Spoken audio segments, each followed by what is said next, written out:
have been, in the church, we have this season called Lent, and it's the 40 days leading up to Easter. And for the last 40 days or so, we have been going through this time, and we've been looking at different altar stories in the Bible. And our final altar story this morning comes from 1 Chronicles. And it's a story of David, and David building an altar to God. And David, if you don't know, David was king. He was king of the Israelites around 1000 BC. So yeah, he was a real person. He actually lived. So that let's say that was about 3,000 years ago, right? Right, 1000 BC, about 3,000 years ago. And David was king in Jerusalem. And his father had not been king. He was the first in his line to be king. And God had given him a lot of success.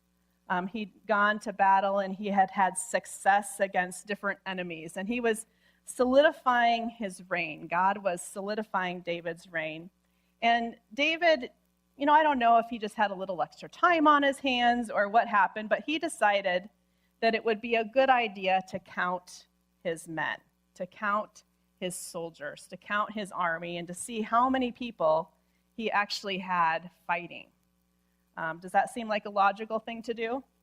If you're a king and you're going to war, and you got to see how many troops I have, how many soldiers I had. And so he called his commander, Joab, to him, and he said, I want you to go throughout the land, and I want you to count all of the fighting men. And we're in 1 Chronicles chapter 21. And so Joab was not happy. He did not agree with David's decision to count the men.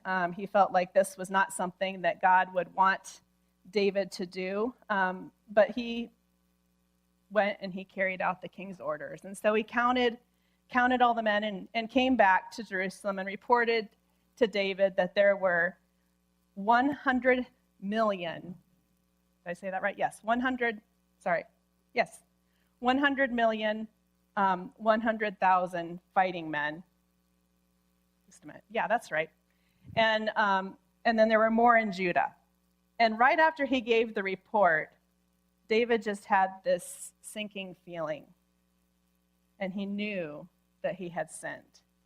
Have you ever done something and then after you did it, you just kind of had this sinking feeling and you knew that you had done wrong? Anybody ever? Has that ever happened to anybody? Like where something has just snuck up on you, you've done something, and then you're like, oh, I wasn't supposed to do that. I just sinned. I just blew it. And David realized that he had sinned. And he said this, he said, I have sinned greatly by doing this. Now I beg you, take away the guilt of your servant. I have done a very foolish thing. And God, through one of his prophets, Gad, sent Gad to David and said this. It says, go and tell David, this is what the Lord says. I am giving you 3 options. Choose one of them for me to carry out against you. It's kind of like, you have those 3 doors, and you don't know what's behind the doors. Choose one. Only God kind of told David what was behind the doors. He said, you know what? You can choose one of these 3 options. You can choose the door number 1. If you choose door number 1, there will be 3 years of famine as a repercussion for your sin. If you choose door number 2, there will be 3 months of the enemy coming in and just ravaging the country, ravaging your people, ravaging your kingdom. Or if you choose door number 3, there will be 3 days, he says, of plague in the land, with the angel of the Lord ravaging every part of Israel.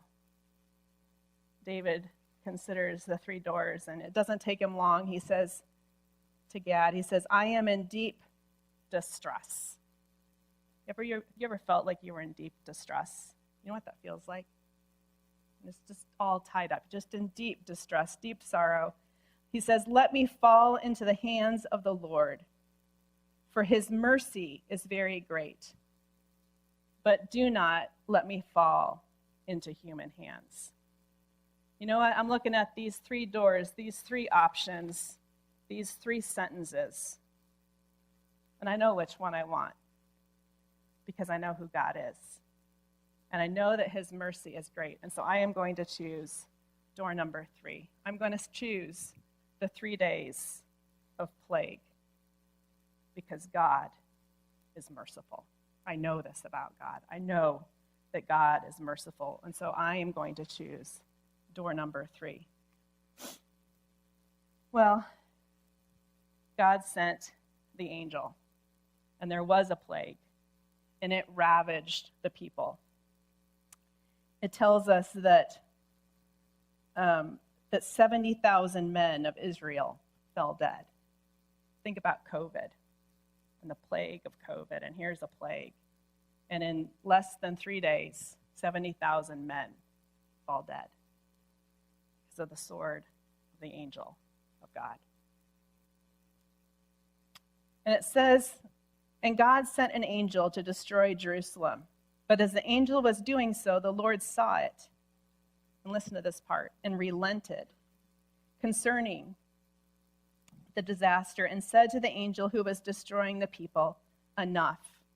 Withdraw your hand. The angel of the Lord was then standing at the threshing floor of Araunah, the Jebusite. And it tells us that David looked up.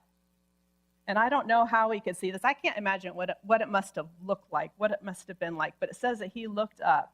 And there between heaven and earth, there at the threshing floor of Araunah, this threshing floor, ancient threshing floors were these places where they'd stamp down the dirt. Maybe they'd put stone and they'd toss the wheat and things up into the air.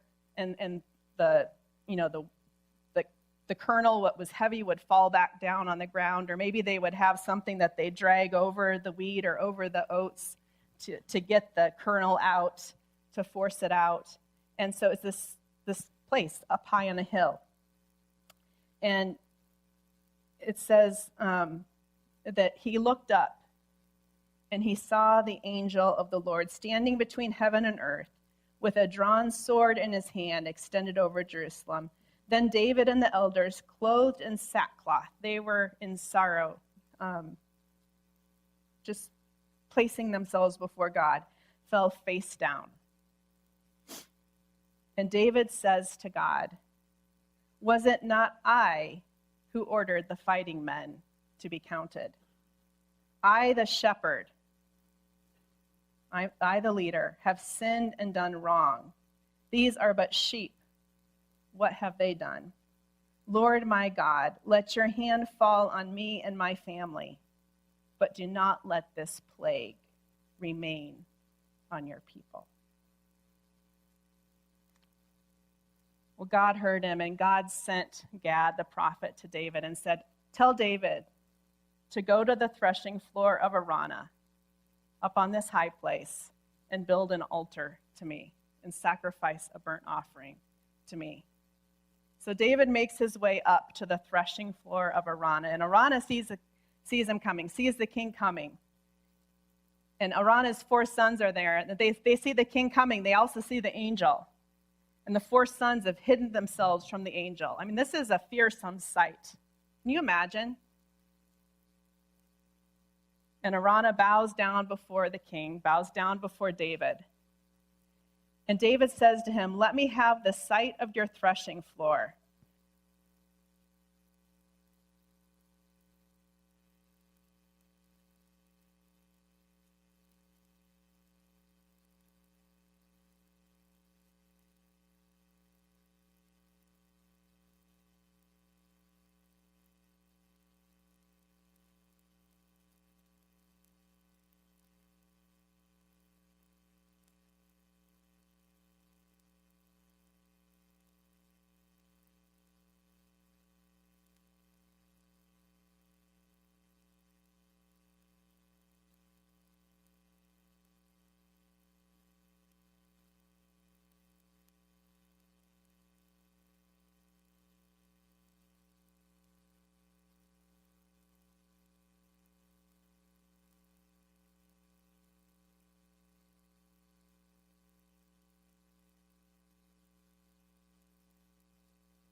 Hello? There we go. Okay.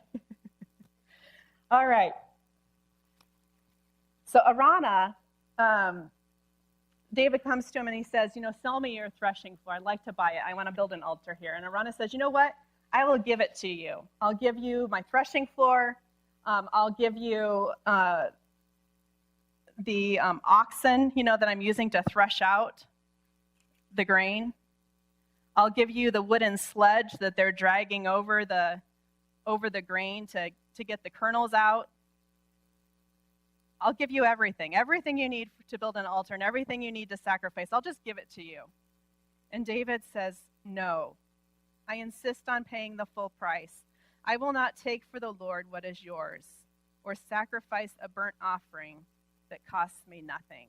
David says, you know what? I have sinned and I need to make restitution. And I'm not going to take what's yours and give it to God. What I do, it has to cost me something. And so David goes ahead and he pays Arana, the Jebusite, gold, a large amount of gold for the threshing floor and for the oxen and for the sledge. And he builds an altar and offers a burnt offering to God. And God hears him, and God answers with fire. God lights the fire. God hears him, and he responds with fire. Well, and the plague is stopped.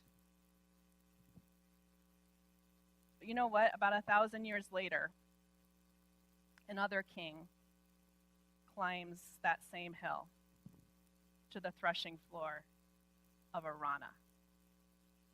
And this king is a different sort of king. This king, unlike David, followed God faithfully. And this king, in a few days from the time that he climbs the threshing floor to Arana, will hang on a cross. And with his last strength and his last energy, he says, into your hands, Lord, I commit my spirit. He knows something about God and God's character, just like David does. David knows that God is merciful, and he's better off to put himself in God's hands than in the hands of people or to gamble with nature. And this king places himself in full obedience to God, into God's hands. And he is obedient to God even to death on a cross. This king pays the ultimate price. He pays a costly price. He doesn't pay with gold. He pays with his blood. He pays with his life. And this king knows what God is like, because this king is God himself. This king is Jesus. God come to earth in human form, in the form of the man, Jesus. 100% God and 100% man. And this man, this king, shows us what God is like. He shows us that God is merciful. And God is so merciful and so dependable and so trustworthy and so strong that he lays down his life for his enemies. He allows his life to be taken from him in obedience to the Father as the ultimate sacrifice. Sacrifice not for his sin. He hasn't done wrong. as a sacrifice for our sin. For all those times when we have failed to trust God. What's the source of sin ultimately?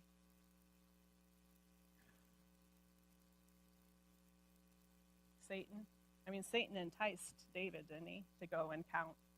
I didn't tell you that part, but at the beginning of that passage in 1 Chronicles, it tells us that Satan enticed David to go count the men.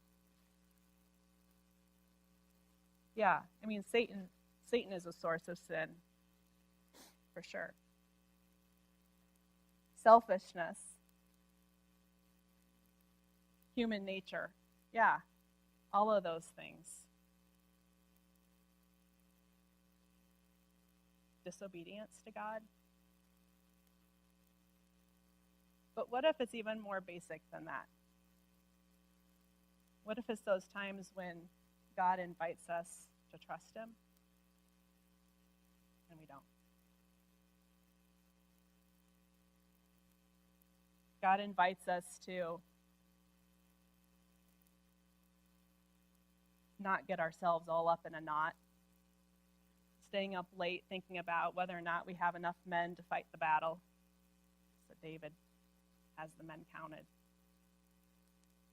instead of remembering that God is the one who fights, that God is the one who wins the battle, that it's God's strength, not his strength, that his success as a king is not because of what he does, but it's because of who God is and what God does. So as we go into this Holy Week, this week leading up to Easter, God invites us to trust him. God invites us to place ourselves in his hands, just as Jesus placed himself in the Father's hands in full obedience and trust. Into your hands I commit my spirit. And when we find ourselves in those places where we've sinned, to throw ourselves into the mercy of God, to throw ourselves into the hands of God, because God is merciful. God is trustworthy, and we can trust his character. When we can't trust ourselves and we can't trust other people, we can trust God, and we can trust his mercy and his character. He is strong, and he is loving.